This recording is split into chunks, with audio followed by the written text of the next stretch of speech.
అండి, నమస్తే అందరికీ.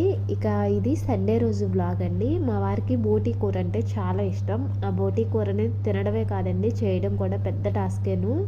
ఇక నాకైతే అసలు ఇష్టం ఉండదు, కానీ గోంగూర వేసిన బోటీ అయితే తింటాను. కానీ మా వారు మాత్రం దోసకాయ వేయమన్నారు. ఇక ఆ రోజు దోసకాయ ఇంట్లో ఉందని చెప్పేసి దోసకాయ వేశాను. బోటీ కూర వండిన తర్వాత ఎంత టేస్ట్గా అయితే ఉంటుందో, దాన్ని వండక ముందు కూడా అంతే నరకం కనబడుతుంది అది చెయ్యాలంటే. బోటీలో కూడా 2 రకాలు ఉంటాయంట కదా, నాకు తెలీదు. నేను ఎప్పుడైనా తిన్నా సరే ఇలాంటి బోటీని ఎక్కువ సార్లు తిన్నాను అనమాట. మరి మీకేం వేసుకొని తింటే ఇష్టమో నాకు కామెంట్లో తెలియజేయండి.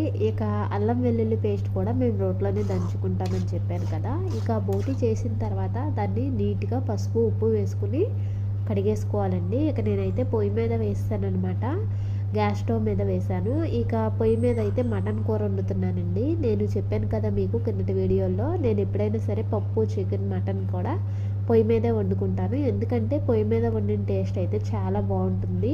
ఇందులో కూడా ఇలా పొయ్యి మీద చేసుకుని తినేవాళ్ళు ఉన్నారండి.